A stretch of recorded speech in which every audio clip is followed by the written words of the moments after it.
Good afternoon, sir. Good afternoon all. क्या करा हम लोगों ने लास्ट टाइम?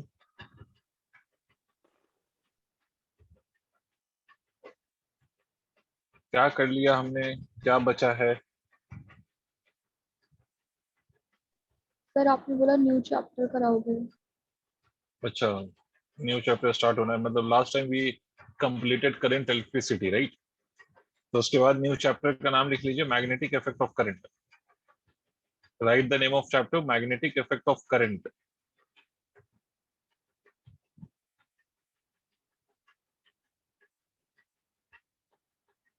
तो सर आज जो हमारा चैप्टर स्टार्ट हो रहा है that is magnetic effect of current. अब एक बात देखिए, you have a notion of this already because in class 10th you have already seen few of the things related to this chapter. आपने ये एक चीज पढ़ी होगी, ओएस्टर्स एक्सपेरिमेंट, इफ यू रिमेम्बर। और ओएस्टर्स एक्सपेरिमेंट में आपने यही पढ़ा है। इनफैक्ट आपने ये magnetic effect of current 10th में भी इसका इंट्रोडक्शन है। आपने ओएस्टर्स एक्सपेरिमेंट में ये पढ़ा होगा कि whenever a current passes through the current carrying wire or current carrying conductor, a magnetic field is produced around that conductor, around that wire, और वो तब तक रहती है वो मैग्नेटिक फील्ड जब तक करंट वहां से पास हो रहा हो। ये पढ़ा है ना आप लोगों ने? एंड ओएस्टर्ड एक्सपेरिमेंट बेसिकली, अगर मैं आपको याद दिलाऊं, ये नोट नहीं करना, बस सुनना है आपको। मैं याद दिलाऊं तो ऐसा कुछ था कि भाई एक सेल ले लीजिए, यहाँ पर एक आपका स्विच है और ये एक सेल है। When you will close the switch and place a magnetic needle just under the conductor, तो जैसे ही आप स्विच क्लोज करेंगे current will flow into the wire and you will observe that कि जो मैग्नेटिक निडल है, that is a needle made up of magnet, ये क्या कर जाती है, ये डिफ्लेक्ट कर जाती है। मान लो ये इधर चला गया, ये वाला इधर चला गया, तो magnetic needle is actually made up of magnet, और मैग्नेट को पे अगर कोई फोर्स लगा सकता है तो that is the magnetic field. भाई ऐसा मैग्नेट को अगर आप किसी ग्रेविट इलेक्ट्रिक फील्ड में ले जाकर रखोगे, sorry, if will place magnet in an electric field, तो उस मैग्नेट पे फोर्स नहीं लगेगा। मैग्नेट पे फोर्स तब लगेगा when you will place the magnet in the magnetic field, right? तो मैग्नेट को अगर आप मैग्नेटिक फील्ड में ले जाकर रख दीजिए तो उस पर फोर्स लगेगा भाई, ठीक है? और उस फोर्स के कारण दैट विल गेट डिफ्लेक्टेड और the needle will be deflected. और ये जो निडल डिफ्लेक्ट हो रही है ये मैग्नेटिक फील्ड के कारण हो रही है, और ये ऑब्जर्व आप तब तक करेंगे ये डिफ्लेक्शन जब तक there is a current flowing through the conducting wire. The moment you will stop the current from the wire, मतलब आप स्विच को ओपन कर दो तो करंट विल स्टॉप। जैसे ही करंट रुकेगा, करंट का फ्लो बंद होगा, आप ये ऑब्जर्व करेंगे कि जैसे ही करंट का फ्लो बंद होगा आप ये ऑब्जर्व करेंगे कि ये जो मैग्नेटिक निडल है ये वापस अपने पोजीशन में वापस चली जाएगी, ठीक है? मतलब ये अपने पोजीशन में वापस चली जाएगी। क्लियर हो गई बात? कोई दिक्कत इस बात में है ना? इसका मतलब है कि it deflect still the current was flowing through the wire. ये इस बात को इंडिकेट करता है कि जब तक आपने किसी करंट कैरिंग वायर में करंट फ्लो कराया तब तक उसके अराउंड मैग्नेटिक फील्ड प्रोड्यूस हुई, and due to this magnetic field आपका जो निडल है दैट गेट्स डिफ्लेक्टेड। ये जो मैग्नेटिक फील्ड प्रोड्यूस हुई इसके कारण आपकी जो निडल है वो डिफ्लेक्ट हुई है, ठीक है? तो डिफ्लेक्शन का कॉज क्या है? तो डिफ्लेक्शन का cause is the magnetic field that produces around the wire, और इसी इफेक्ट को हम कहते हैं मैग्नेटिक इफेक्ट ऑफ करंट। मैं फिर से रिपीट कर रहा हूँ, मैग्नेटिक इफेक्ट ऑफ करंट का बेसिक मतलब है कि whenever current passes through a current carrying wire, so what happens, a magnetic field is produced around the wire which will be there till the current passes through the wire। Clear है? इसी effect को magnetic effect of current कहते हैं। ये सब कुछ भी नहीं लिखना, बस याद रखना है कि भाई मैग्नेटिक इफेक्ट ऑफ करंट का मतलब एक करंट का वो effect which produces magnetic field around a wire when it flows through a given wire। Clear? I hope आपको ये बात समझ में आ गई होगी। Yes, sir. तो अब देखिए, we start the chapter now. और चैप्टर जो स्टार्ट होगा वो स्टार्ट होगा with a law which is called as Biot Savart's law. यहां से आपका बेसिकली चैप्टर स्टार्ट होगा, बायोट-सावर्ट्स लॉ। जैसे आपका इलेक्ट्रोस्टैटिक्स में we had Coulomb's law, in the same manner in the magnetism we have Biot Savart's law, ठीक है? इससे पहले कि मैं बायोट-सावर्ट्स लॉ क्या है ये बताऊं, उससे पहले एक बात बता दूं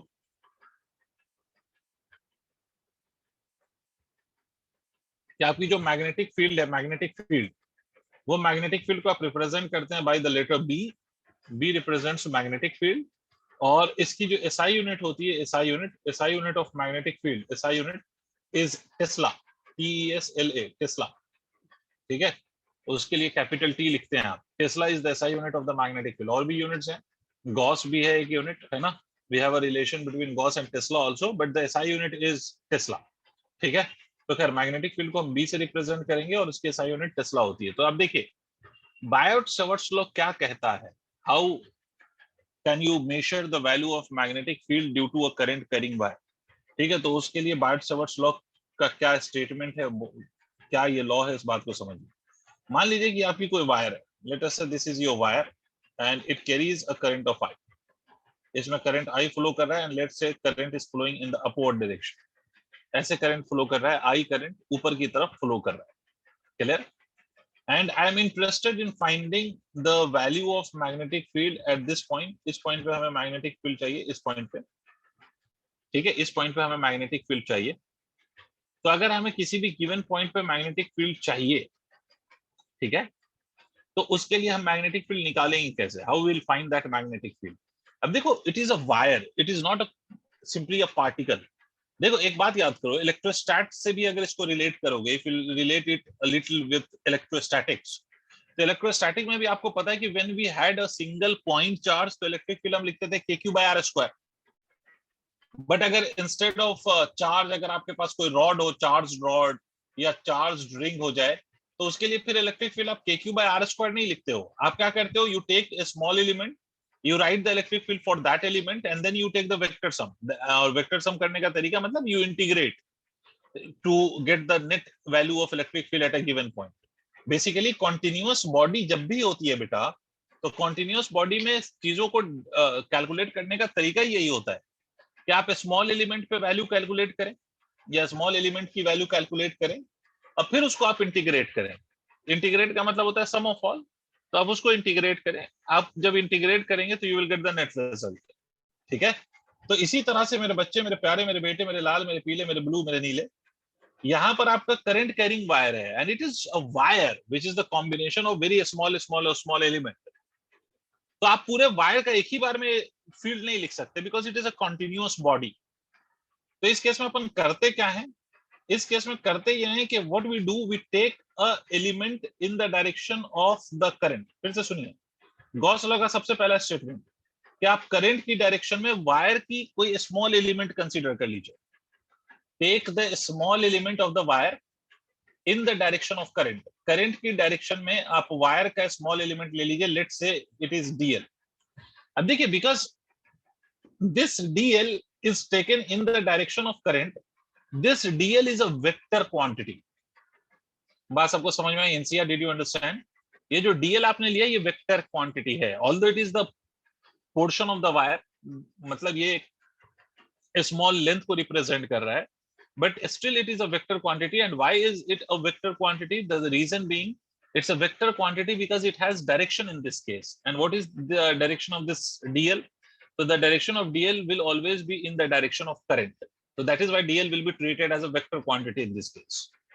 अब देखिए बेटा ये जो dl है और ये जो आपका पोजीशन वेक्टर है जहां पर आपको मैग्नेटिक फील्ड निकालनी है, this is your position vector, इस पे आपको मैग्नेटिक फील्ड निकालनी है।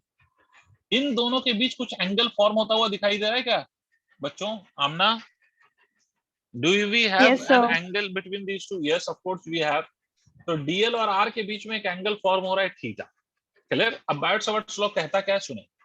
बायोट-सावर्ट्स लॉ कहता है कि इस dl का जो मैग्नेटिक फील्ड होगा, ऑब्वियसली बात है, you have taken a very small element, infinitesimally small, तो इस पॉइंट पे जो मैग्नेटिक फील्ड आएगी वो भी इनफिनिटेसिमली स्मॉल होगी। तो ये कहता है कि भाई dv will be directly proportional to this dl. I am just writing the magnitude, मैं अभी मैग्नीट्यूड सिर्फ लिख रहा हूं, इसका वेक्टर फॉर्म भी लिखूंगा बट अभी सिर्फ उसका स्केलर फॉर्म लिख रहा हूं।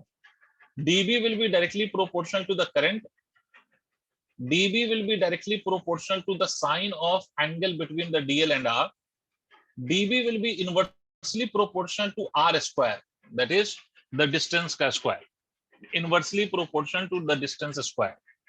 अब देखो बेटा ये इनवर्सली प्रोपोर्शनल है टू दैट ऑफ डिस्टेंस का स्क्वायर, इसीलिए इस बायोट-सावर्ट्स लॉ को भी हम इनवर्स स्क्वायर लॉ कह सकते हैं।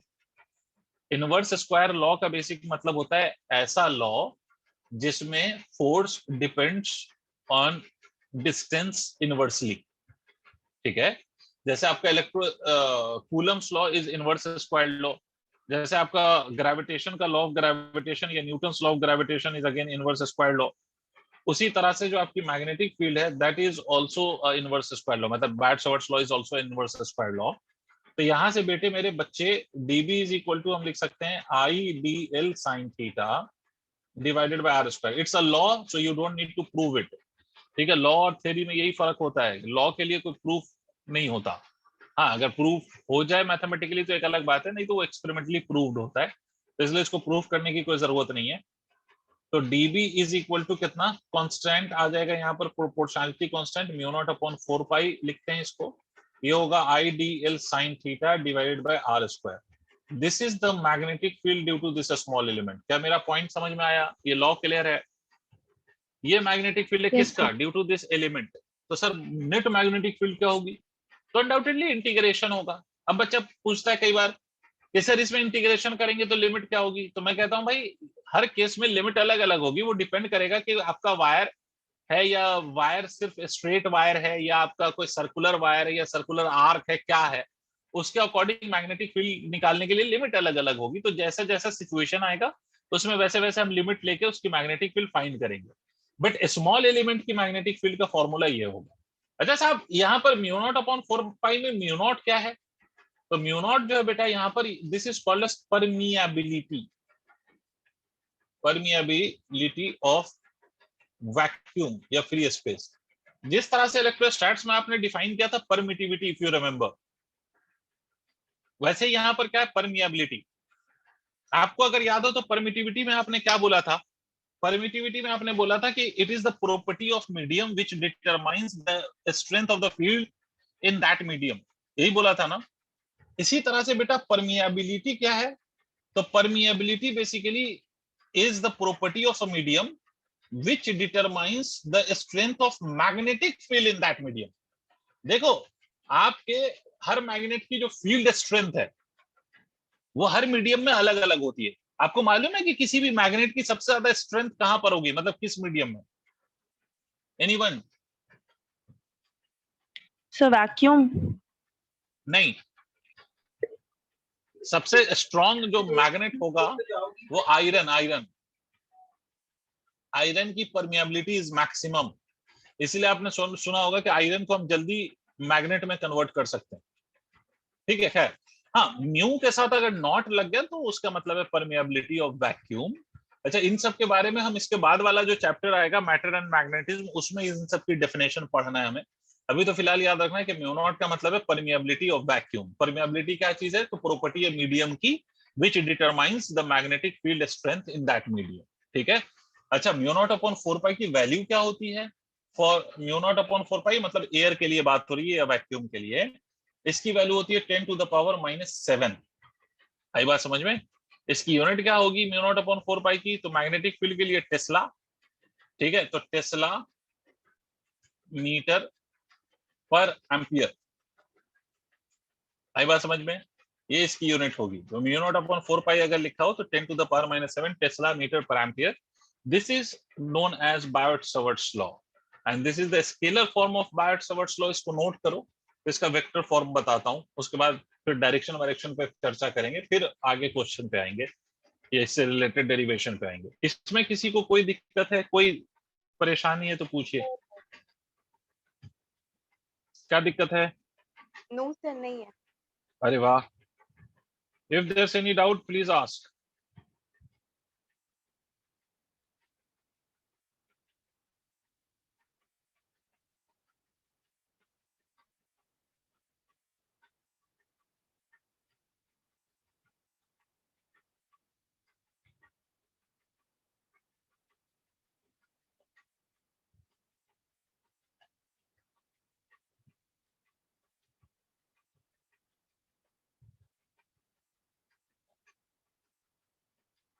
नोट करके मुझे बताइएगा ताकि हम आगे कर सके फिर।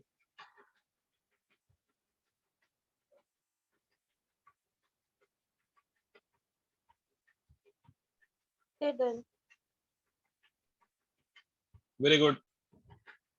अब देखो ये तो बेटा this is just the scalar form, जबकि आपको मालूम है and you know it very well कि आपका you know it very well कि ये जो magnetic field है it is also a vector quantity as like your electric field and gravitational field. Magnetic field is also a vector quantity. ठीक है, magnetic field भी vector quantity है. Clear? But अभी हमने उसका सिर्फ क्या लिखा है, तो we have just written its magnitude, but इसमें डायरेक्शन भी होगी. क्लियर? तो इसके डायरेक्शन को समझने से पहले मैं इसको वेक्टर फॉर्म में लिख के बताता हूँ कि अगर कोई आपसे पूछ ले कि बायट-सवर्ट्स लॉ का वेक्टर फॉर्म तो कैसे लिखेंगे, तो देखिए बेटा पहले इसका वेक्टर फॉर्म देख लेते हैं.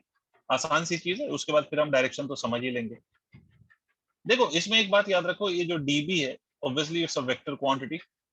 ठीक है, dB इसलिए लिख रहा हूँ because I am writing the magnetic field of this smallest element infinitesimally small element की मैग्नेटिक फील्ड लिख रहा हूँ, तो that is why we are writing it as dB. ठीक है, जब नेट मैग्नेटिक फील्ड लिखेंगे तो सिर्फ B लिख देंगे. तो dB is equal to mu naught upon 4 pi. यहां तक तो कोई इशू नहीं है, I में भी कोई इशू नहीं है because I is a scalar quantity. dl is a vector quantity, पहले ही मैंने अभी बोला है. dl कैसी क्वांटिटी है मेरे बच्चे? dl is a vector quantity. Clear है ना? तो इसको अभी हम वेक्टर को फॉर्म में चेंज करेंगे, बट अभी चलिए dl sin theta divided by r square. ये अभी तक मैग्नीट्यूड है. आप कोई मुझे बता सकता है कि मैग्नीट्यूड को अगर मुझे वेक्टर में कन्वर्ट करना हो तो what I am suppose to do, what should I do if I am supposed to convert a magnitude or a scalar quantity into vector quantity, तो what should I do? So unit vector से multiply Unit करते हैं. vector से Very multiply good. कर दीजिए. अरे वाह हीरा बच्चे भाई. तो just multiply it with a unit vector r cap, right? r cap का मतलब कि this is the unit vector in the direction of this position. Position vector की direction में जो unit vector लिया उसका नाम है r cap. इसको फर्दर हम बेटे इस हिसाब से ऐसे भी लिख सकते हैं कि dB is equal to mu naught I dl upon 4 pi r square sin theta. Let it be as it is.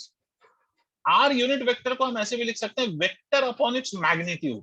Unit vector का मतलब होता है वेक्टर अपॉन उस वेक्टर का मैग्नीट्यूड. अगर किसी भी वेक्टर को उसके मैग्नीट्यूड से डिवाइड कर दो तो it becomes a unit vector. ठीक है, तो यहां से आप इस बात को ऐसे भी लिख सकते हैं कि mu naught I dl r sin theta divided by 4 pi r cube. किसी को कोई दिक्कत अगर हो तो बिल्कुल पूछ सकते हैं. Javeria, No sir. अनुष्का, ठीक है, वेरी गुड. अब देखो आप लोगों ने क्लास 11 में एक चीज पढ़ा होगा कि a cross b, that is the cross product of two vector, can be written as equal to ab sin theta. ये आपने पढ़ा होगा.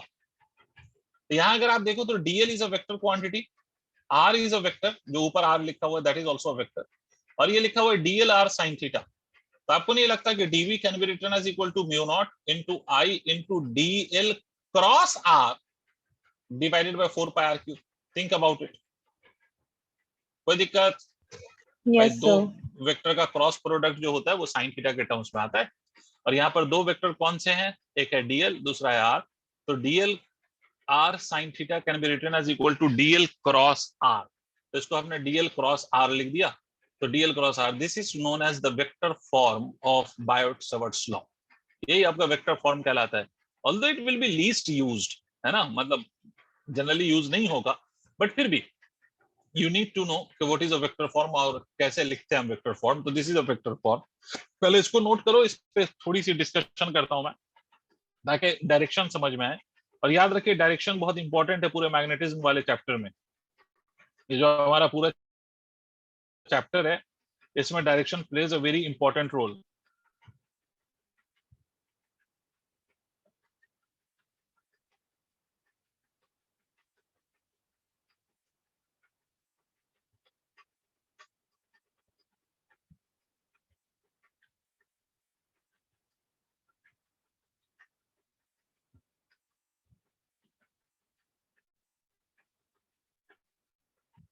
देन अब सुनिए, अब बहुत प्यार से बहुत अच्छे से सुनिएगा. क्रॉस प्रोडक्ट की कहानी थोड़ी सी पहले समझते हैं. देखिए अगर आपको थोड़ा सा भी क्लास 11th याद है बेटा तो मैं आपको बता दूं कि अगर कोई भी दो वेक्टर है और उसका क्रॉस प्रोडक्ट ले रहे हैं, क्या बोलते हो आर्यन? आर्यन, Yes. आर्यन लास्ट की क्लासेस में कहाँ थे आर्यन आप? जी Wait. तबीयत ठीक नहीं थी आप? ठीक है आप? ठीक है, तो आप देखिए कभी भी किसी भी दो वेक्टर का अगर आपको क्रॉस प्रोडक्ट लेना है तो हमेशा याद रखो कि the direction of the cross product is always perpendicular to the both of the vectors, है ना। याद करो कि अगर मान लीजिए कि एक वेक्टर एक्स एक्सिस का लॉन्ग है, दूसरा वेक्टर वाई एक्सिस का लॉन्ग है, या इसको मैं ऐसे कह देता हूं कि if we have two vectors in X Y plane, अगर हमारे पास दो वेक्टर हैं और दोनों वेक्टर एक्स वाई प्लेन में, तो आंख बंद करके आप कह सकते हो कि क्रॉस प्रोडक्ट की डायरेक्शन जेड एक्सिस का लॉन्ग होगी। देखो क्रॉस प्रोडक्ट की जो डायरेक्शन होती है मेरे बच्चों, that is always perpendicular to the plane containing the two vector, and that is why आपने क्लास 11th में पढ़ा है कि आई क्रॉस जे अगर हम करते हैं तो that comes out to be K, मतलब एक वेक्टर एक्स एक्सिस का लॉन्ग है, दूसरा वेक्टर वाई एक्सिस का लॉन्ग है, और तो इसका जो डायरेक्शन है वो किधर आएगा, जेड एक्सिस का लॉन्ग। वो एक अलग फैक्टर है कि पॉजिटिव एक्स एक्सिस या negative x axis is the different story, वो तो एक अलग बात है, वो तो अभी सीख लोगे, वो कोई रॉकेट साइंस नहीं है। बट एक बात तय है कि अगर वेक्टर एक्स वाई प्लेन में है तो उसकी डायरेक्शन जेड एक्सिस का लॉन्ग होगी, चाहे वो पॉजिटिव हो या नेगेटिव। तो ऐसे ही बेटा मेरे बच्चे मेरे लाल, अगर कोई वेक्टर वाई जेड प्लेन में है तो if we have a vector in Y Z plane, two vector which जिसका क्रॉस प्रोडक्ट आप कर रहे हो, if they are in the Y Z plane, तो उसकी डायरेक्शन किधर होगी, what would be the direction of cross product? So X. X. सबको सबको ये बात समझ लेनी है कि याद रखिए बेटा कि जिन दो वेक्टर का क्रॉस प्रोडक्ट ले रहे हो, the direction of the cross product of the two vector will always be perpendicular to both the vectors. अब यहां पर एक बात समझो, अगर आप इस फॉर्मूले में देखो तो mu naught I upon 4 pi, this is just the magnitude part, ये सिर्फ मैग्नीट्यूड का पोर्शन है। यहाँ पर db is a vector because this dl cross r is vector, because cross product of two vector is a vector, दो vector का cross product vector होता है, तो यहाँ पर dl क्रॉस r कर रहे हो आप और उसका रिजल्ट db है, तो it will be a vector because of this cross product. आ रही बात समझ? इसका मतलब बेटे अगर मैं आपसे पूछूं कि db की डायरेक्शन क्या होगी, तो because db is the result of cross product of dl and r, तो इसका मतलब है कि जिस प्लेन में dl और r होगा उससे परपेंडिकुलर होगी या नहीं होगी, सोच के देख। Yes, sir. सबको नहीं समझ में आया? देखो ये जो मैग्नेटिक फील्ड है उसकी डायरेक्शन एग्जैक्टली वही होगी जो dl क्रॉस r की डायरेक्शन है, because the direction of dv will be determined by the direction of cross product of these two vectors, क्योंकि इसी यही dl और r का क्रॉस प्रोडक्ट हुआ, इसलिए magnetic field is a vector quantity. Mathematically आप ये कह सकते हो मैग्नेटिक फील्ड वेक्टर इसलिए है because it is the cross product of two vector, one is dl and r, तो जो dl क्रॉस r की डायरेक्शन होगी वही मैग्नेटिक फील्ड की डायरेक्शन होगी। और आपको एक बात पता है कि क्रॉस प्रोडक्ट की डायरेक्शन हमेशा परपेंडिकुलर होती है टू द वेक्टर जिसका आप क्रॉस प्रोडक्ट कर रहे हो। इसका मतलब ये हुआ कि मैग्नेटिक फील्ड की डायरेक्शन हमेशा परपेंडिकुलर होगी to that of dl as well as r। नहीं आया?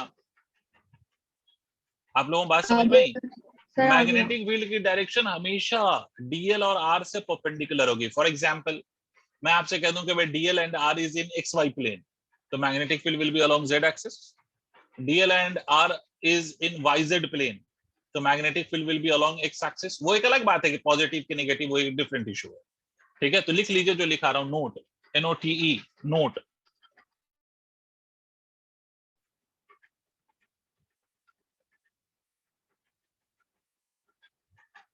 नोट में लिखिए the direction of magnetic field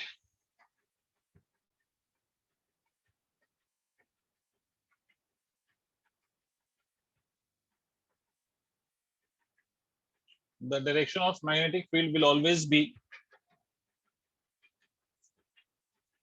the direction of magnetic field will always be perpendicular, the direction of magnetic field will always be perpendicular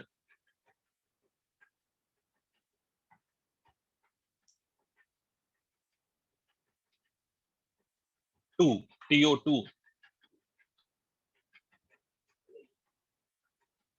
the plane containing DL and R, to the plane containing DL vector and R vector, to the plane containing DL vector and R vector। ठीक है, to the plane containing DL vector and R vector। लिख लिया बच्चों?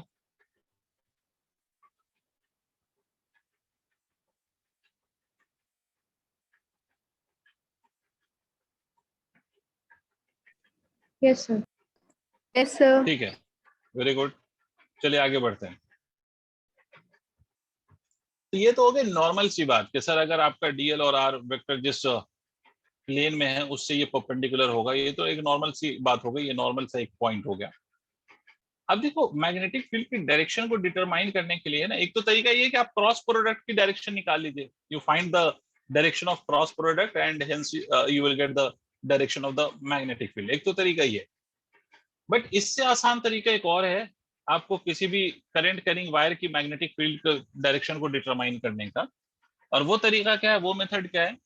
तो वो method ये कि sir आपको अपने राइट हैंड का थंब प्लेस करना है इन द डायरेक्शन ऑफ करंट। मतलब अगर मान लो कि ये कोई वायर है और इसमें करंट ऊपर की तरफ फ्लो कर रहा है, तो आपको करना क्या है, you place your thumb of your right hand in the direction of current. ठीक है, और मान लो आपसे बोला गया कि इस पॉइंट पे आपको मैग्नेटिक फील्ड फाइंड करनी है। ठीक है, तो आप थंब को रखिए इन the direction of current and tap at that point. मतलब जिस पॉइंट पे आपको मैग्नेटिक फील्ड फाइंड करनी है उस पॉइंट पे आप टैप करिए, टैप टीएपी टैप, है ना, ऐसा टक।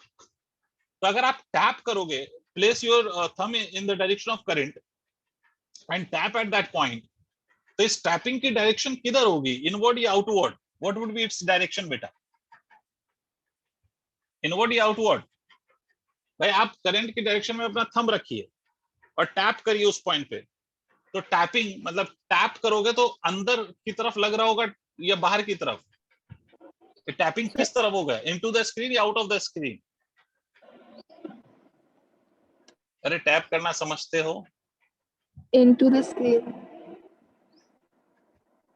भाई नहीं, सबकी आवाज नहीं आई, ये तो एकदम सबकी साथ में आ जानी चाहिए थी आवाज। फिर से सुनिए, करंट की डायरेक्शन में थंब रखा और टैप करेंगे, तो अगर हम टैप करेंगे तो टैपिंग इनवर्ड हो रही होगी, ऐसे टैपिंग होगी। तो जिधर हो tapping that would be the direction of magnetic field. जिधर टैपिंग की डायरेक्शन हो that would be the direction of magnetic field. जिधर टैपिंग की डायरेक्शन हो that would be the direction of magnetic field. इसका मतलब यहाँ पर मैग्नेटिक फील्ड की अगर डायरेक्शन देखोगे तो magnetic field will B inward. Magnetic field किधर होगा, इनवर्ड। तो इनवर्ड हर बार नहीं लिखना पड़े, इसलिए हम लोगों ने क्या किया हुआ है कि इनवर्ड को हम लोग क्रॉस से रिप्रेजेंट कर देते हैं। किससे? क्रॉस।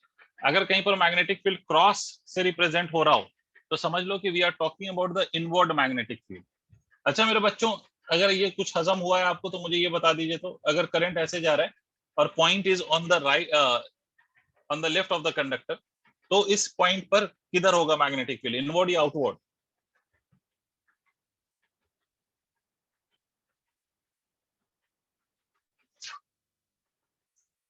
वेरी गुड इंसिया, बस एक बच्चे को समझ में आया। You have to place your thumb in the direction of current and you have to tap at that point. अगर इस बार टैप करोगे तो ऐसे टैपिंग होगी। अगर अभी भी नहीं समझ में आया तो ऐसे सुनो, भाई ये कंडक्टर है और पॉइंट इधर है, इधर ये कंडक्टर है, पॉइंट इसके लेफ्ट पे है। तो आप थंब रखिए इधर और टैप करिएगा तो इस बार टैपिंग बाहर होगी ना। ऐसे नहीं कर सकते आप टैप, क्योंकि अगर ऐसे करेंगे तो थंब आपका डाउनवर्ड हो जाएगा, और डाउनवर्ड का मतलब कि करंट की डायरेक्शन डाउनवर्ड है, जबकि करंट की डायरेक्शन किधर है, अपवर्ड। नहीं आया यार? आ गया सर। भाई आया नहीं आया सबको? मैं फिर से बता दूंगा अगर नहीं आया तो। सर आ गया। आ गया। तो बेसिकली डायरेक्शन डिटरमाइन करने का तरीका क्या, what is the method to determine the direction of the field? Place the thumb of your right hand in the direction of current and tap at the point at which you want to determine the direction of the field. तो tapping की जो direction होगी वही magnetic field की direction होगी। Tapping की जो direction होगी वही मैग्नेटिक फील्ड की डायरेक्शन होगी। या तो टैप करके कह सकते हो, या फिर आप ये भी कह सकते हो कि भाई करंट की डायरेक्शन में आप थंब रखिए and curl the fingers of your right hand. तो जिस तरफ फिंगर कर्ल होगा, इनवर्ड या आउटवर्ड, जैसे फिंगर कर्ल होगा, that will be considered as the direction of magnetic field. तो मैग्नेटिक फील्ड की डायरेक्शन डिटरमाइन करने का तरीका आपको समझ में आ गया होगा, आई होप। Yes, sir. ठीक है, तो Yes, इससे sir. पहले चलिए एक छोटा सा क्वेश्चन हम करते हैं, उसके बाद फिर हम आगे की बात करेंगे। तो एक छोटा सा क्वेश्चन मेरा ये है कि सर मान लीजिए कि ये ऐसा कुछ क्यूब है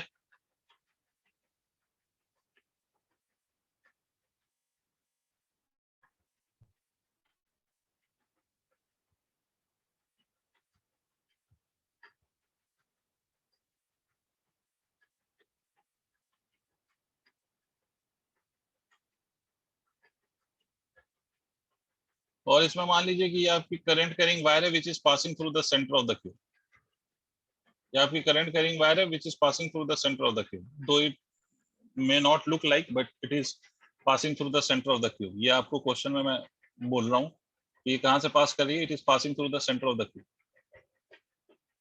ठीक है,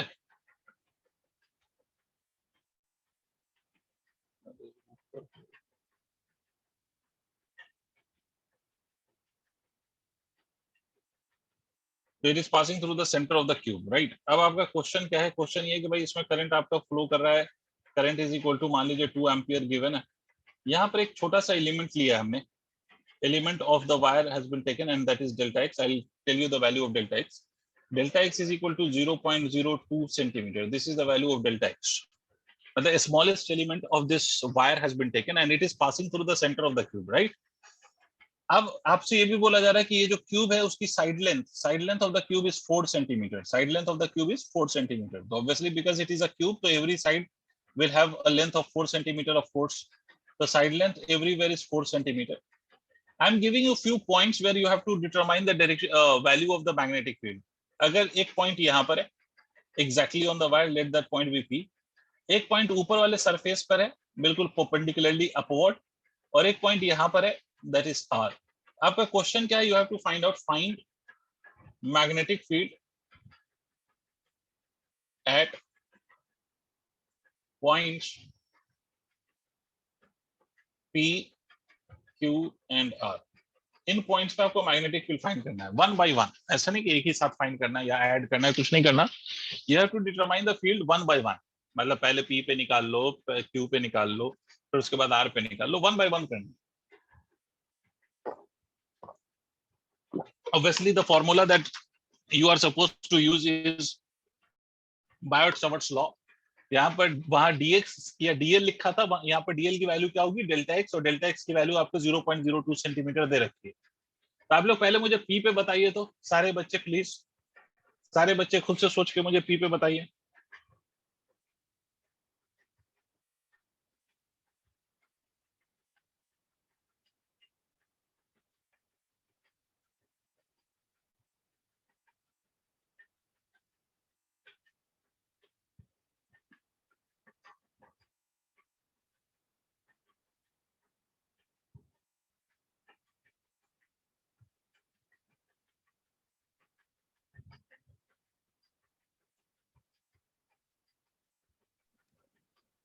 सर 0 होएगा। And your reason for this? Sir angle 0 theta. Very good.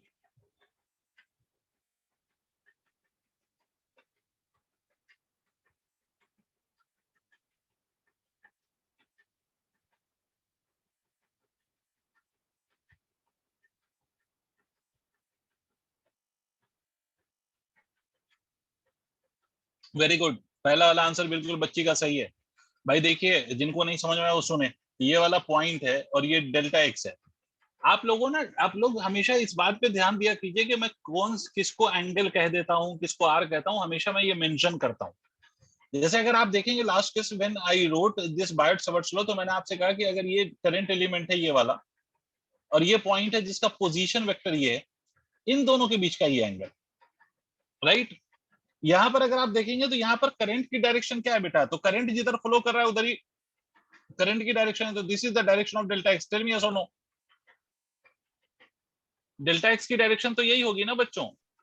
और इस पॉइंट को और डेल्टा एक्स को ज्वाइन करने वाला जो वेक्टर होगा, जिसको हम पोजीशन वेक्टर कहेंगे, वो भी इसी डायरेक्शन में होगा। अरे हाँ ना बोलो, क्या हो गया बच्चों?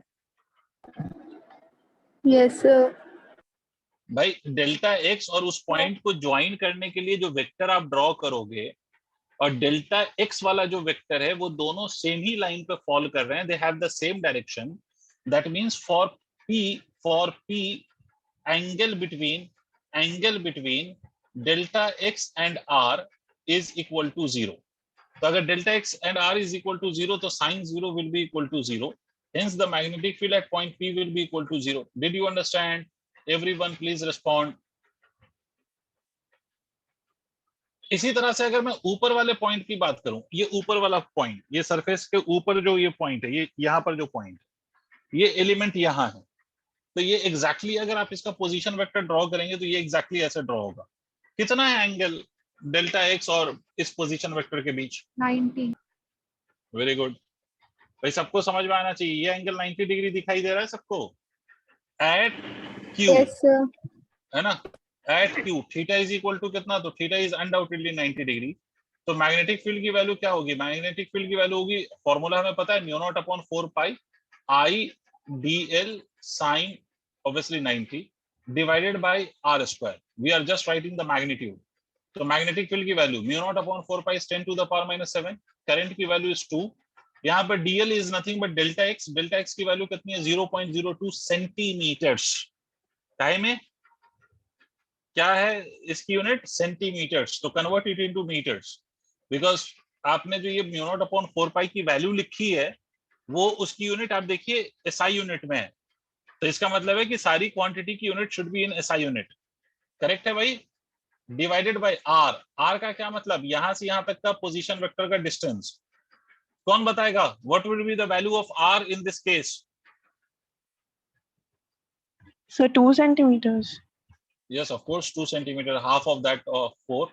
तो 2 into 10 to the power minus 2 का स्क्वायर। अब इसको सॉल्व करके जो भी आ जाए, that is our final answer for the magnetic field at point Q। अब ऐसे आर के लिए मैं बताऊंगा, पहले तो ये नोट करो।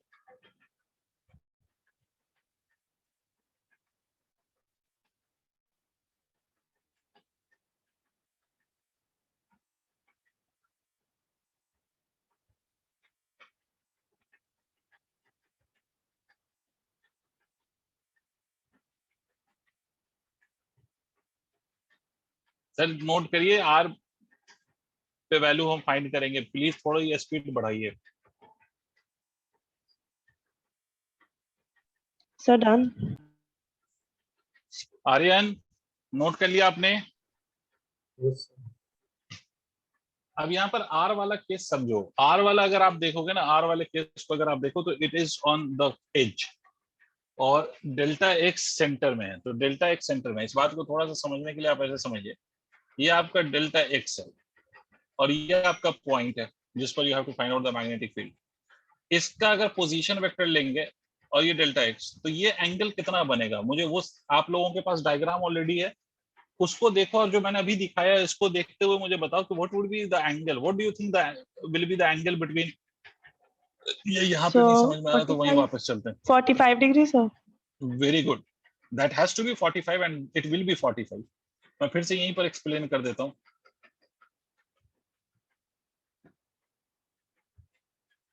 यहीं पर मैं आपको एक्सप्लेन कर देता हूँ इस बात को, फिर से दोबारा देखिए। सर अगर आप यहाँ पर देखें तो ये डेल्टा एक्स है, ये आपका एलिमेंट इज डेल्टा एक्स और ये जो पॉइंट है वो यहाँ पर, यहाँ पर ये दिखाई दे रहा है आप लोगों को। अब यहाँ पर अगर बनाऊंगा तो समझ में नहीं आएगा, तो इसलिए इधर बना रहा हूँ। और ऑब्वियसली ये, तो एक बात तो क्लियर हो गई सर कि यहाँ से इसकी जो दूरी है, सेंटर से इस पॉइंट की जो दूरी होगी एक्स एक्सिस के along, that will be again 2 centimetre. और यहाँ से इसकी जो हाइट होगी that will also be 2 centimetre. तो this angle is nothing but 45 degree. तो ये वाली लेंथ कितनी होगी? तो this will be equal to under root of 2 का स्क्वायर प्लस ऑफ 2 का स्क्वायर। तो this will be equal to what? तो this is equal to 2√2 centimetre. ठीक है, मतलब पोजीशन वेक्टर का जो मैग्नीट्यूड है that is equal to 2√2 centimetre और यहाँ पर जो एंगल है that angle is 45 degree. I hope कि सबको समझ में आ रहा है। ठीक है, क्योंकि ये वाला आपका करंट इधर फ्लो कर रहा है और ये पोजीशन वेक्टर को ये रिप्रेजेंट कर रहा है। तो अब यहाँ पर मैग्नेटिक फील्ड लिखिए, फिर से आप लिखिएगा 10 to the power minus 7। Current तो वही है 2 ampere.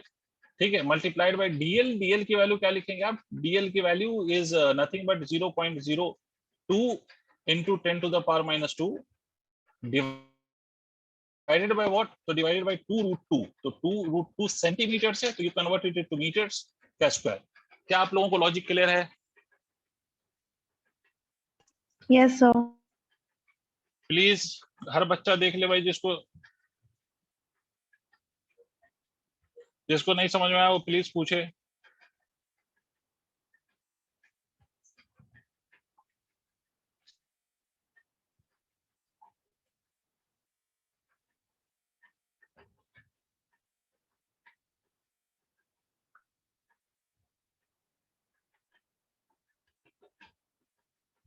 Done, sir. Very good. अब चलिए, now we move to the next topic. ये तो हो गया sir Biot Savart's law, this is how we apply the law. अब डिफरेंट सिचुएशन में हम ये लॉ अप्लाई करके we will find the value of the magnetic field, जिसमें सबसे पहला जो हम ये लॉ अप्लाई करके मैग्नेटिक फील्ड का रिजल्ट ड्राइव करेंगे that is for a current carrying wire. तो टॉपिक डालिए, magnetic field due to a straight wire, magnetic field due to a finitely long straight wire. Topic डालिए, magnetic field due to a finitely long straight wire. अब ये derivation समझेंगे, ये derivation अपना ये important रहता था 12th बोर्ड में। This derivation is important as a derivation part. ठीक है, तो पहले तो लिखिए कि मैग्नेटिक फील्ड आपको चाहिए due to finitely long wire.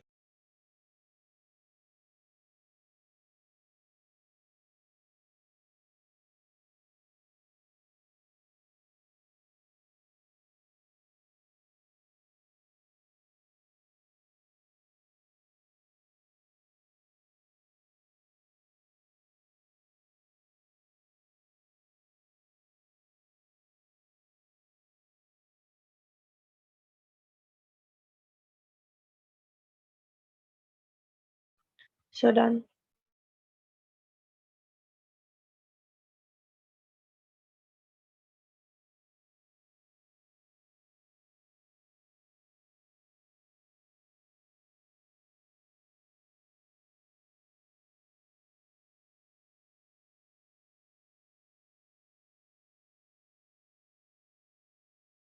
बच्चों एक मिनट में मैं बताता हूँ, एक minute.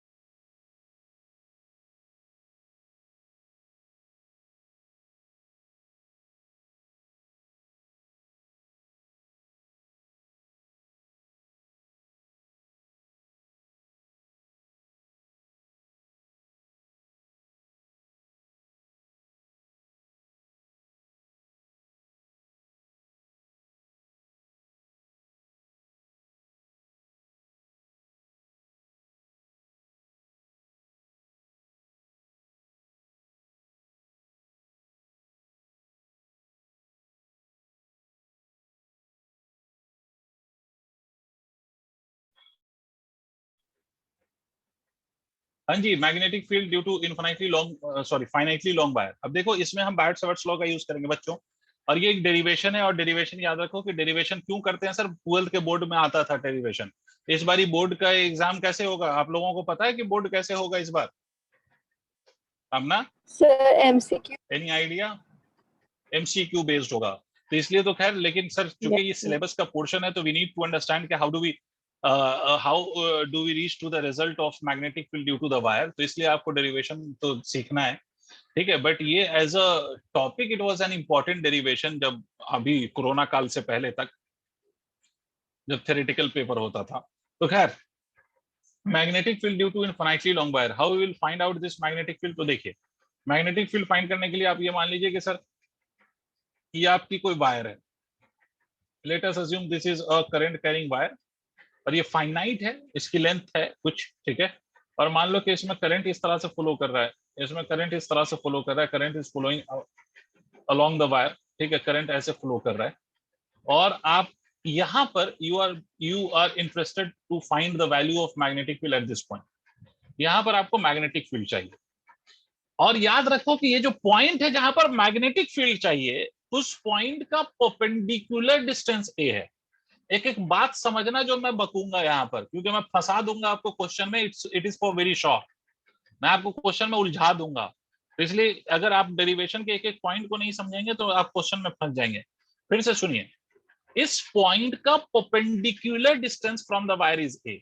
A is not only the distance, but A is perpendicular distance of point from the wire, point from the wire, point from the wire, ठीक है। Perpendicular distance है ये, कहाँ का, इस पॉइंट का, कहाँ से, वायर से, ठीक है। और इसमें करंट कितना फ्लो कर रहा है, करंट फ्लो कर रहा है आई, क्लियर। अब सर क्या करते हैं, हमें मालूम है सर हमें बायट-सवर्ट्स लॉ लगाना है, तो बायट-सवर्ट्स लॉ लगाने के लिए we will take small element of this wire and that element will be taken in the direction of current.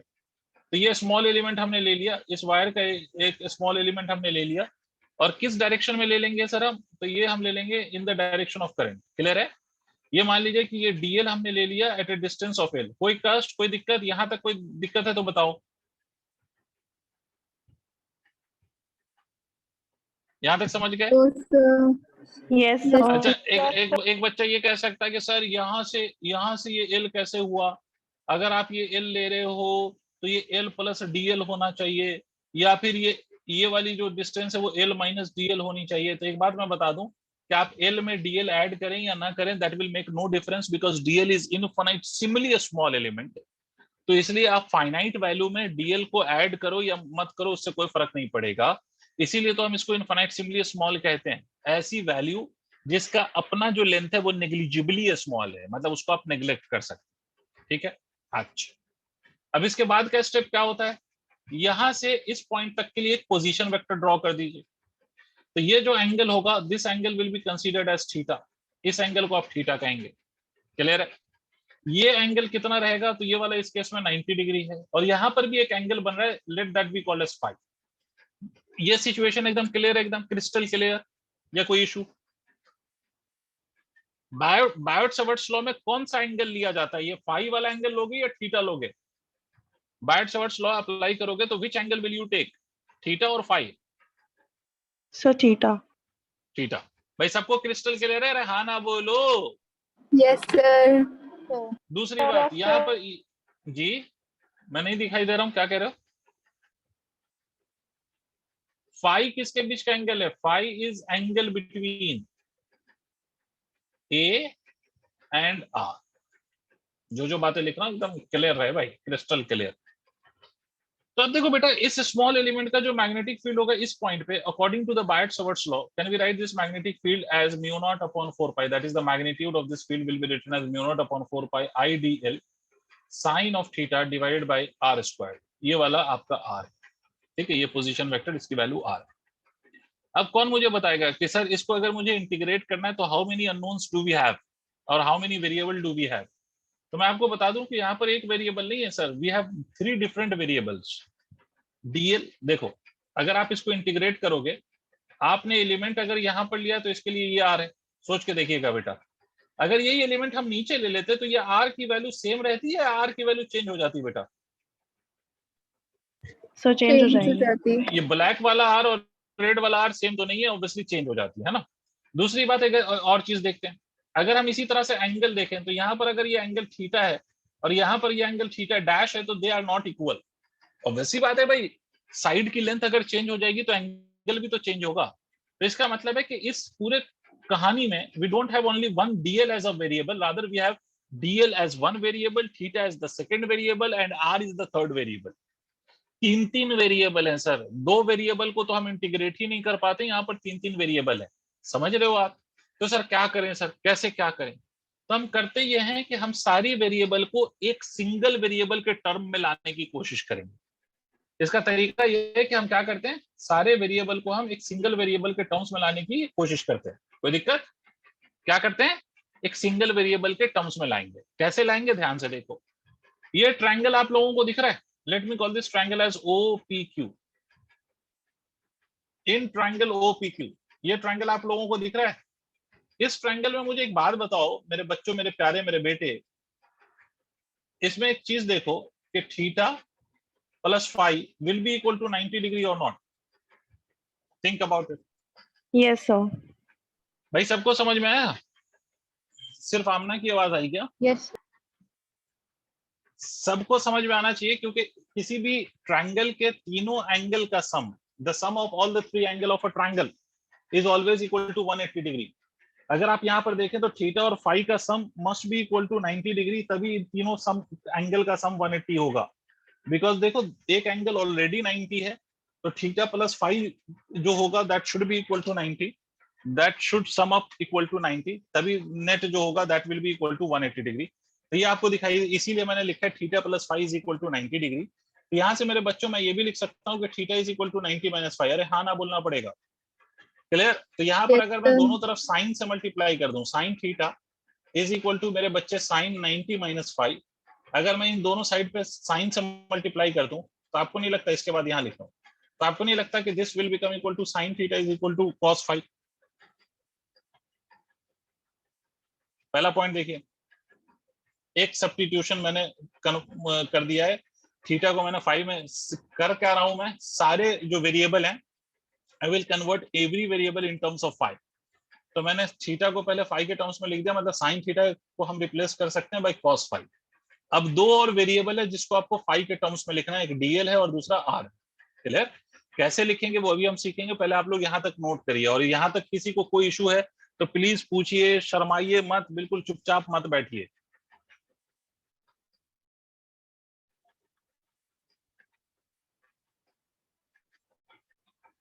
Done, sir.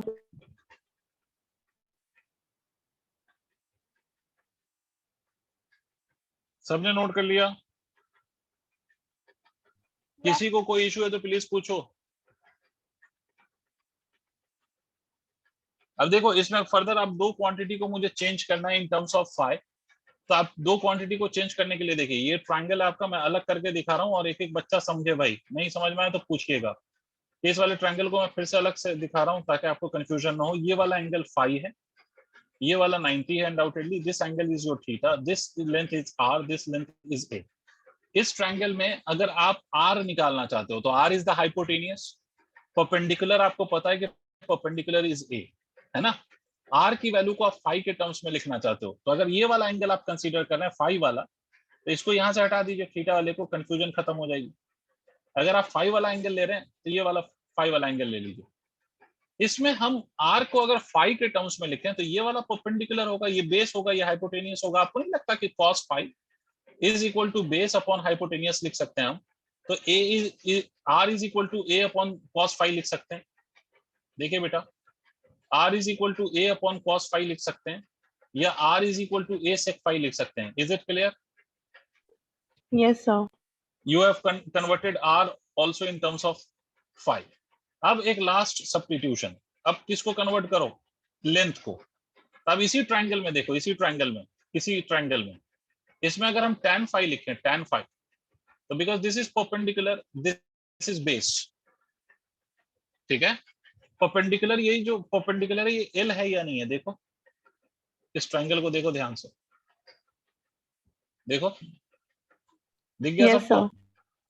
तो tan 5 is equal to perpendicular divide by base l by a। तो यहां से हम l को a tan 5 लिख सकते हैं,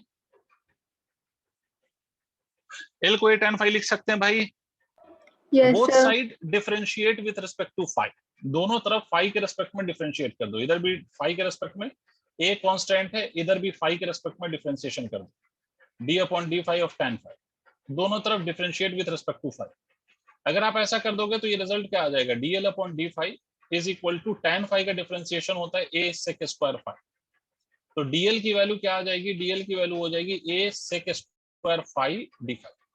ये आपके dl की वैल्यू हो जाएगी a sec स्क्वायर 5 d5। ये आपका तीसरा सब्स्टिट्यूशन।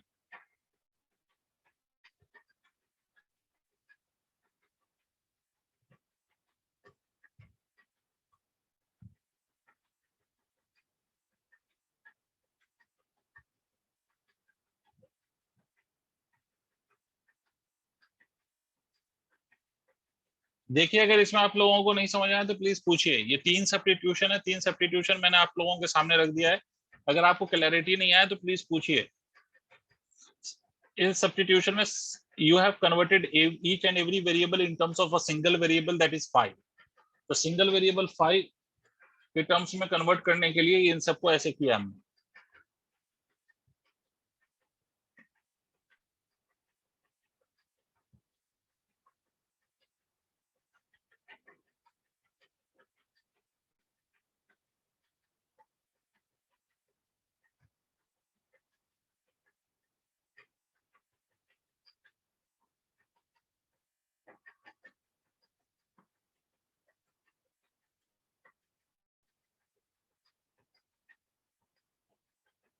नोट कर लिया तो बताइए।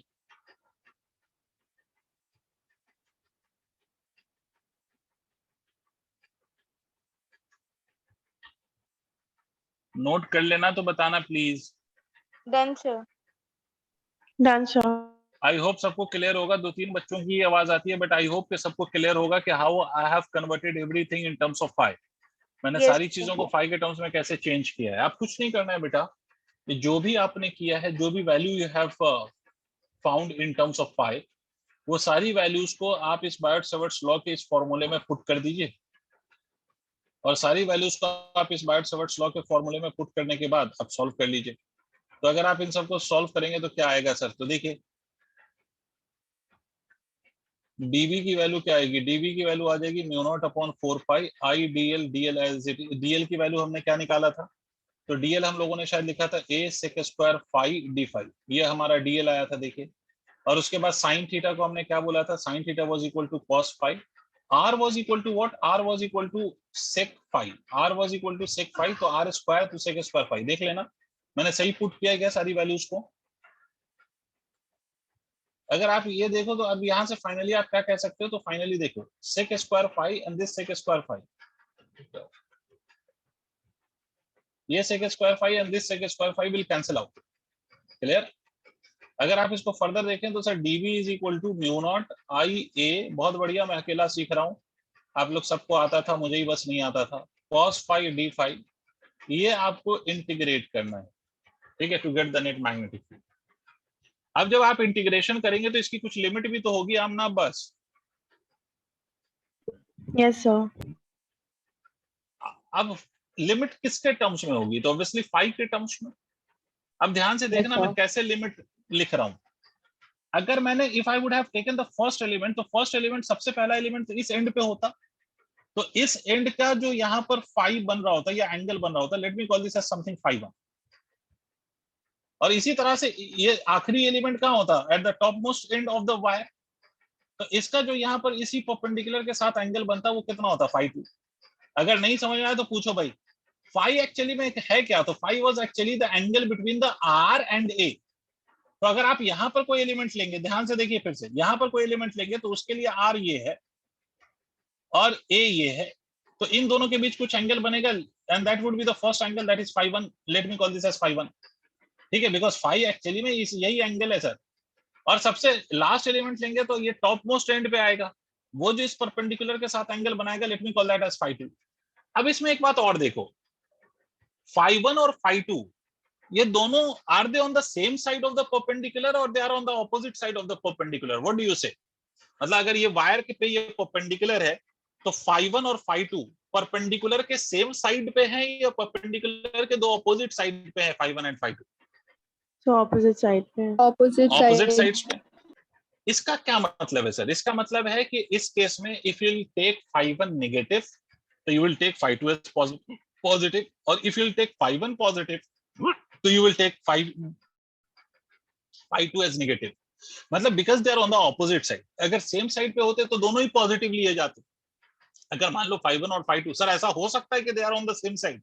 बिल्कुल हो सकता है, अभी मैं बता दूंगा वो कब हो सकता है। But if they are on the opposite side तो एक को अगर आप पॉजिटिव कहेंगे तो एक को निगेटिव कहेंगे ना। यही तो आप करते हैं सर, बचपन से आप यही कर रहे हैं कि अगर मान लीजिए ये ऑरिजिन है तो जो पार्ट इसका पॉजिटिव एक्स एक्सिस की तरफ है उसको आप प्लस एक्स एक्सिस कहते हो, और जो पार्ट ऑन द लेफ्ट है उसको आप माइनस एक्स कहते हो। ये प्लस और माइनस क्यों हुआ? ताकि इस बात को आप ये बात को इंडिकेट कर सको कि both of the portion of this x are not on the same side of the origin. Half of this is on the right तो other half is of this is on the left. तो ये आप differentiate कर सको, इसलिए एक तरफ positive कहते हो तो दूसरे को आप क्या मानते हो? नेगेटिव। क्लियर है? तो इसी तरह से बेटा यहाँ पर आप माइनस फाई 1 कहेंगे तो यहाँ पर आप क्या कहेंगे? फाई 2। अगर ये सेम साइड पे होंगे तो फाई 1 और फाई 2 दोनों पॉजिटिव होंगे। आ रही बात समझ? तो इसका मैग्नेटिक फील्ड डिफरेंस इंटीग्रेशन करो, mu naught I A divide, मुझसे कुछ गलती तो नहीं हुई है देखना, कहीं पर ये ए ऊपर नहीं आना चाहिए, नीचे आना चाहिए। कहीं पर मैंने कुछ सब्स्टिट्यूट करने में कुछ नीचे भी ए आएगा क्या? देखना आर की वैल्यू में देखिएगा प्लीज।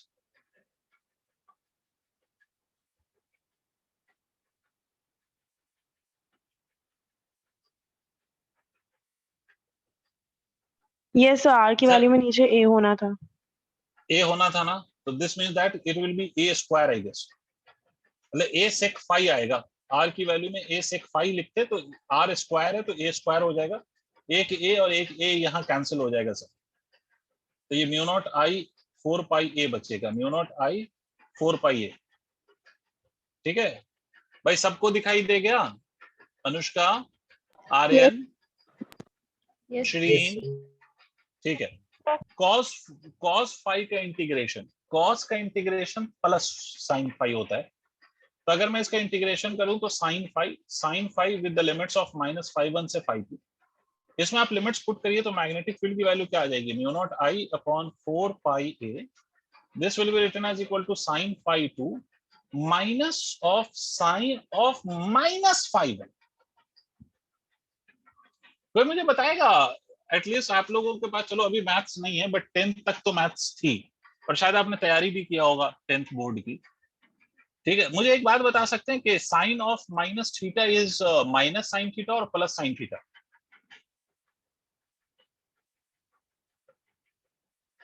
किसी को याद है?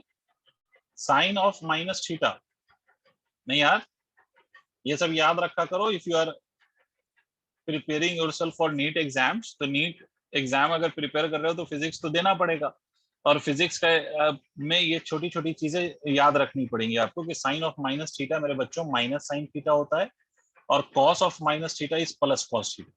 साइन ऑफ माइनस थीटा मतलब अगर एंगल नेगेटिव हो तो साइन की वैल्यू जो होगी वो sine of minus of sine theta लिख सकते हैं, मतलब साइन ऑफ -30 को हम लिख सकते हैं माइनस साइन 30, लेकिन कॉस ऑफ माइनस थीटा अगर होगा तो इसको हम लिखते हैं कॉस थीटा। आई बात समझ में? कॉस की वैल्यू निगेटिव एंगल के लिए पॉजिटिव कॉस आता है। ठीक है, खैर तो इसको अगर आप सॉल्व करेंगे तो मैग्नेटिक फील्ड की वैल्यू क्या आ जाएगी, mu naught I upon 4 pi a, this will be equal to sine φ1 plus of sine φ2, this will be the value.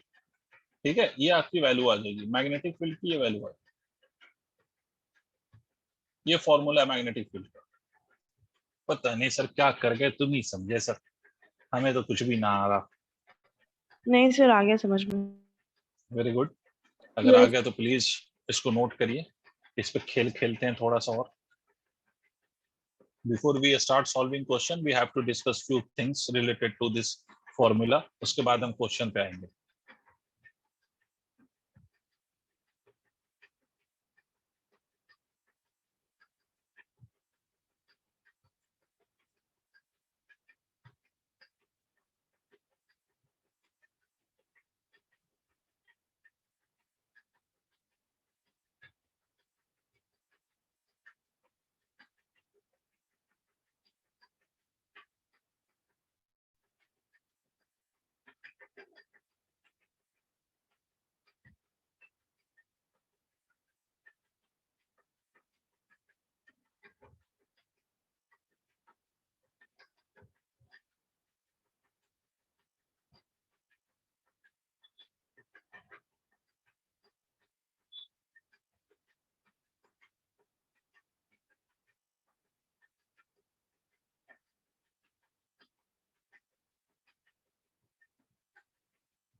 Done sir.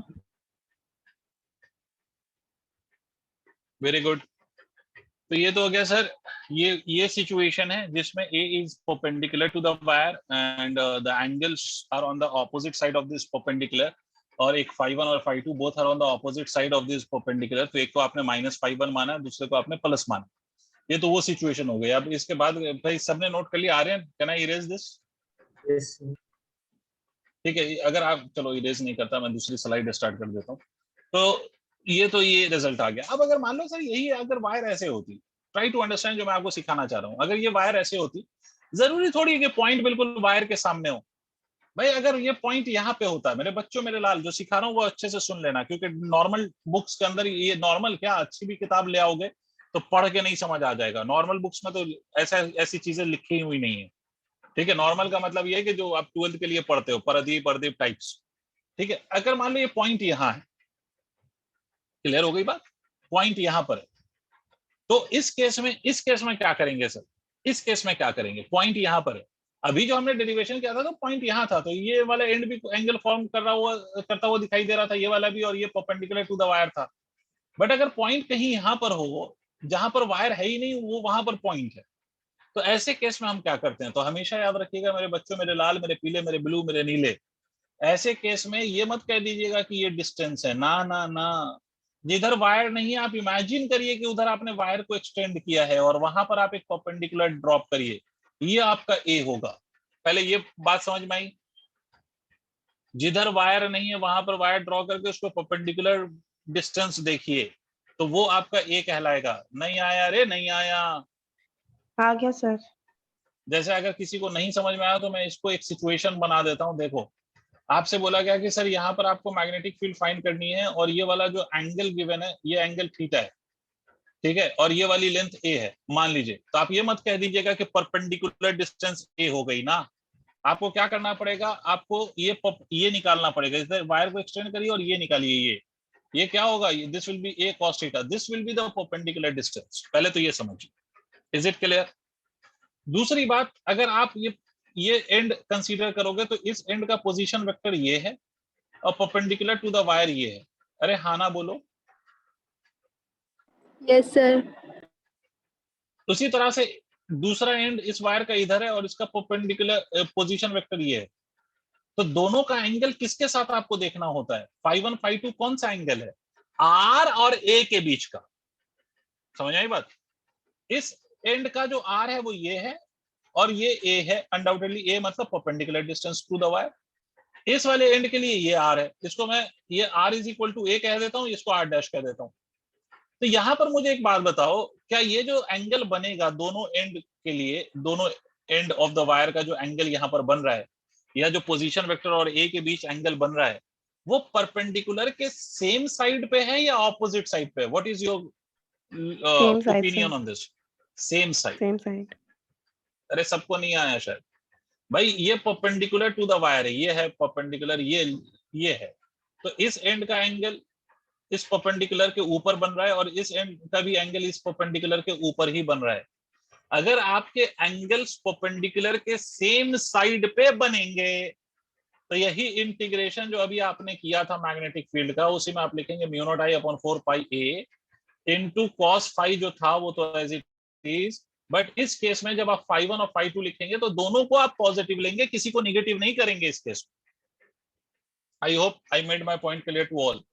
तो यहां पर आप लिखेंगे mu naught I upon 4 pi a, this will be written as equal to cos φ2 minus of cos φ1, this will be the value।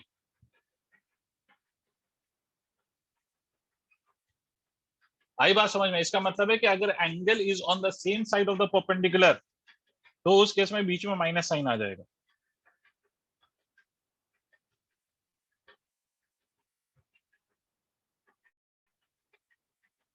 पहला point note कर लिया सबने?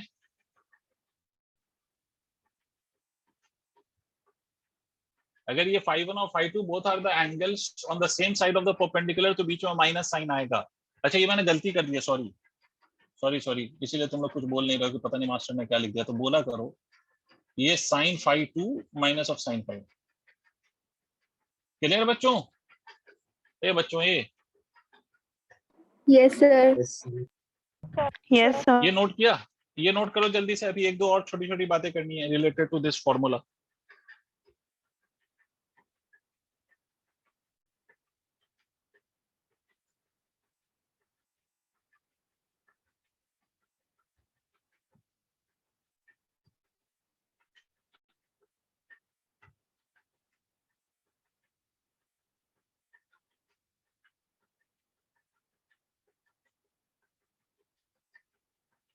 हो गया?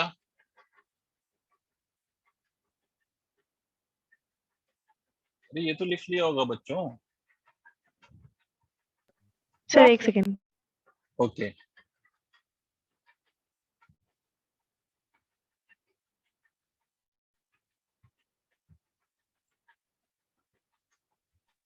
Done sir. ठीक है। अब देखिए इसी में दो और केसेस सुन लीजिए। फॉर इनफाइनटली वायर, इनफाइनटली लॉन्ग वायर, अगर यही वायर इनफाइनटली लॉन्ग होती, इनफाइनटली लॉन्ग वायर, और उसका मैग्नेटिक फील्ड आप निकाल रहे होते, फाइंड कर रहे होते, तो पहले तो आप समझिए इनफाइनटली लॉन्ग वायर। बेटा पहले इस बात को समझिए, ये वायर है, तो ये इसका φ1 और φ2 है, ये फाई है ना, ये फाई है। फॉर्मूले वाला जो फाई यूज करते हैं वो तो ऐसे ही लेते हैं ना। अगर मान लीजिए बेटा इस वायर की लेंथ को मैं बढ़ाऊं, तो आपको क्या लगता है ये फाई की वैल्यू बढ़ेगी या वही रहेगी? जैसे जैसे मैं इसको और लंबा करता जाऊंगा वायर को, ये जो फाई की वैल्यू है वो बढ़ती जाएगी या नहीं बढ़ेगी? सोच के देखिए। Yes, sir. अगर आप बहुत ध्यान से देखो तो फाई की value is not only increasing, but ये फाई है, ये जो एंगल बन रहा है वो फाई है, तो ये ऐसे होता जा रहा है, ऐसे ऐसे, मतलब it is tending to be 90 degree. देखो जैसे जैसे आप लेंथ बढ़ाते जाओ, ये जो फाई है दैट इज टेंडिंग मोर और मोर टुवर्ड्स 90 डिग्री। ये वाला इस दोनों के बीच जो एंगल है that is tending towards 90।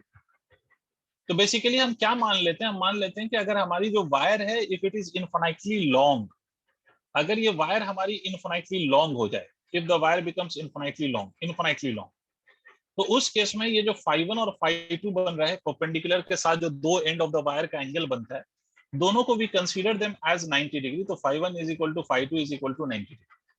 Clear है? तो इस केस में अगर आप मैग्नेटिक फील्ड लिखोगे तो क्या लिखोगे आप? Mu naught I divided by 4 pi ए, ये हो जाएगा sir sin 90 plus of sin 90। आ रही बात समझ में? तो sin 90 plus sin 90 is 2 sin 90, मतलब 2 sin 90, sin 90 की वैल्यू 1, तो 2 हो गई ये वैल्यू। तो मैग्नेटिक फील्ड की वैल्यू कितनी हो गई बेटा? Mu naught I divide by 2 pi. Is it clear? For infinitely long wire the magnetic field will be equal to mu naught I divided by 2 pi. किसी को कोई दिक्कत? इसी केस में एक और चीज आती है जिसको No, हम sir. कहते हैं semi infinite wire. Semi infinite और इनफिनाइट में क्या फर्क है? तो सेमी इनफिनाइट और इनफिनाइट में एक डिफरेंस है। When we say infinitely long wire, तो वी मीन दैट कि both end of the wire is tending to infinity. जब भी हम इनफिनिटली लॉन्ग वायर की बात करते हैं तो वी अस्यूम दैट कि ये वाला एंड भी it is tending to infinity and the lower end is also going to infinity, that is tending to infinity. But when you say semi infinite, तो सेमी इनफिनाइट का मतलब होता है कि the wire is tending to infinity from only one side. अरे बात समझ में? मतलब उसको हम एक साइड से इन्फिनिटी को एक्सटेंड करता हुआ मानते हैं, दूसरे साइड को हम इन्फिनिटी तक एक्सटेंड करता हुआ नहीं मानते। तो इसका मतलब ये है कि सर अगर ये आपकी सेमी इनफिनाइट वायर है तो ये वाली एंड इन्फिनिटी को टेंड कर रही है। ठीक है, अब इसमें दो सिचुएशन हो सकते हैं, याद रखिएगा इसमें दो सिचुएशन हो सकते हैं, मगर मैं अभी नॉर्मल सिचुएशन पे बात कर रहा हूँ कि अगर मान लो perpendicular to the wire directly opposite है to that of this one end of the wire. ध्यान से सुनो, ये जो ए है, ए एग्जैक्टली एक एंड ऑफ द वायर के सामने है और दूसरे वायर से इसका कुछ एंगल बनेगा दूसरे एंड ऑफ द वायर से। कोई मुझे बता सकता है कि इस वाले एंड का, ये जो लोअर एंड है, ध्यान से देखिए, ये जो लोअर एंड है इसका इस परपेंडिकुलर टू द वायर के साथ कितना एंगल होगा? एंगल किसके बीच में हम लेंगे? फाई किसके बीच में होता है? Perpendicular to the wire and the position vector. अगर इस एंड ऑफ द वायर का 0. मैं पोजीशन वेक्टर, वेरी गुड, इस एंड ऑफ द वायर का पोजीशन वेक्टर यहां से यहां तक के लिए लूं तो पोजीशन वेक्टर भी यही होगा और परपेंडिकुलर टू द वायर भी यही है। अरे क्या हो गया? तो ये वाला angle φ1 will be equal to 0। अरे हाँ ना बोलो, Yes, sir. बिल्कुल Yes, सामने है ना। sir. अगर ये सामने नहीं होता तो फिर φ1 0 नहीं होता। भाई सन्नाटे में चले जाते हो तुम लोग। अगर मान लो ये इनफिनिटली लॉन्ग वायर है और पॉइंट यहां होता, तो क्या इस एंड के ये सामने है? नहीं, अब सामने नहीं है, तो यहाँ पर angle φ1 will not be equal to 0, rather φ1 will have some its value। Clear है? बट अभी जो मैंने सिचुएशन दिखाया उसमें अगर एग्जैक्टली सामने है तो φ1 is 0। अच्छा, इस वाले एंड का जो इन्फिनिटी जा रहा है उस एंड का इसके साथ कितना एंगल बनेगा? φ2 की वैल्यू क्या होगी? So 90. बस एक ही बच्चा समझ रहा है। चलो भाई, एक ही बच्चा समझे, आप लोग मत समझिए, आपको नहीं मन करता था। इस वाले एंड का जो एंगल होगा that φ2 will be equal to 90 degree, because कोई भी एंड अगर 90 को टेंड कर रही है तो उसका एंगल, सॉरी, कोई भी एंड अगर इंफिनिटी को टेंड कर रही है तो उसका एंगल आपको कितना मान लेना है? तो the angle of that you have to consider it as 90। तो φ2 की वैल्यू 90, तो मैग्नेटिक फील्ड की वैल्यू कितनी हो जाएगी? Mu naught I upon 4 pi A into sine of 90 plus of sine of 0। किसी को भी पहले लिख दो, क्या फर्क पड़ेगा इसमें। तो magnetic field will be equal to mu naught I upon 4 pi a. This is the formula for the magnetic field, mu naught I upon 4 pi.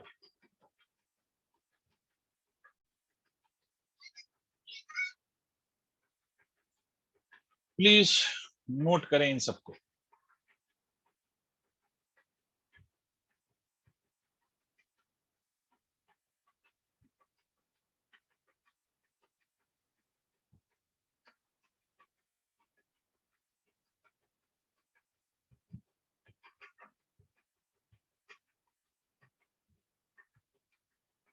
Done, sir. Very good, सबने नोट कर लिया? Yes, sir. Very good, Yes, sir. बहुत बढ़िया।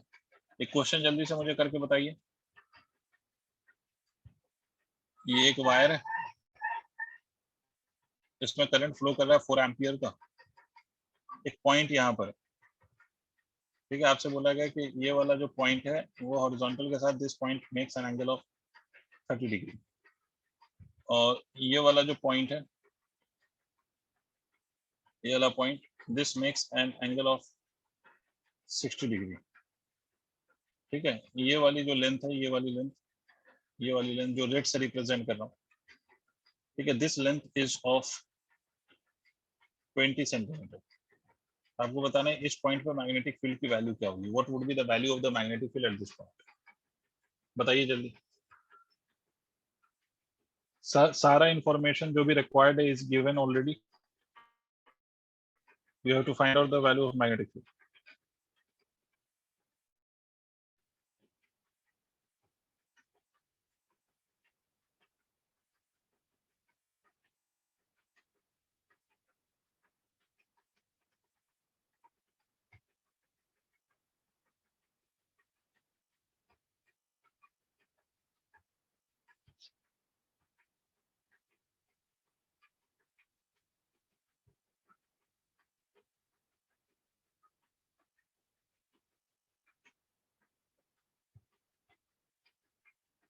Answer.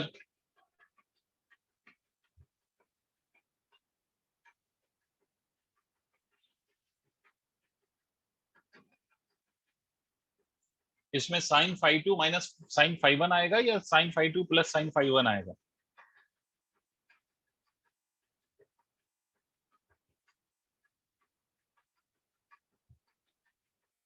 So sin phi 2 minus sin phi 1. Very good. देखो सबसे पहली बात तो ये बच्चों कि परपेंडिकुलर टू द वायर ये होगा, because if you extend this wire and you drop the perpendicular from this point, तो this will be your perpendicular to the wire. तो एक बात तो क्लियर है कि ये दोनों जो एंगल्स है, जो दो एंड के एंगल बन रहे हैं यहाँ पर, they are on the same side of the perpendicular, तो इसलिए ये दोनों एंगल सेम साइड पे, इसलिए बीच में माइनस साइन आएगा। दूसरी बात, ये वाली जो लेंथ है 20 सेंटीमीटर, ठीक है, तो हमें कौन सी लेंथ चाहिए होती है फॉर्मूले में? ए का मतलब होता है perpendicular distance of the wire from the point at which you have to find out the magnetic field. तो आपको वो परपेंडिकुलर डिस्टेंस की वैल्यू चाहिए होती है। तो ये 20 है, तो ये क्या हो जाएगा? 20 cos 30 डिग्री। ठीक है, 20 cos 30, this will be the perpendicular distance if I am not wrong. मतलब ए की वैल्यू जो है यहाँ पर that will be equal to 20 cos 30। cos 30 की वैल्यू क्या होती है? तो 20 cos 30 ये आपका ए है, cos 30 की वैल्यू होती है √3/2, तो 20 इंटू √3/2, ये 210, तो इसका मतलब ये कितना हो गया? ए की value 10√3 centimetre. This is the value of a. ये ए की वैल्यू है, 10√3 centimetre is your a. Clear है? अब आप मैग्नेटिक फील्ड के फॉर्मूले में रख दीजिए, तो ये कितना हो जाएगा? μ0I/4π। ठीक है, तो μ0/4π is equal to 10 to the power minus 7 into μ0I, I की वैल्यू कितनी? 4 divided by A will be written as 10√3 into 10 to the power minus 2. Why are you again multiplying it by 10 to the power minus 2? Who will tell me? So metre में convert करने के लिए। Obvious बात है, sin 60 minus of sin 30, ये आपके phi की value है। इस वाले एंड का जो एंगल बन रहा है इस परपेंडिकुलर के साथ वो 60 है, और इस वाले एंड का जो एंगल बन रहा है दैट इज 30। अब इसको सॉल्व कर लो, जो भी आ जाए इसका answer. b is equal to 4 into 10 to the power minus 5 divided by 10√3। sin 60 की वैल्यू होती है √3/2 और sin 30 की वैल्यू होती है 1/2। जो भी सॉल्व करके आ जाए वो answer. This will be your magnetic field. अच्छा, इस पॉइंट पे मैग्नेटिक फील्ड इनवर्ड होगा या आउटवर्ड होगा? What will be the direction of the field at this point? Will it be inward और आउटवर्ड? इनवर्ड। आप थंब को रखिए और टैप करिए, तो your tap, the direction of the tapping will be inward. तो मैग्नेटिक फील्ड की जो डायरेक्शन होगी यहाँ पर वो इनवर्ड होगी। ठीक है, नोट करिए भाई सारे बच्चों।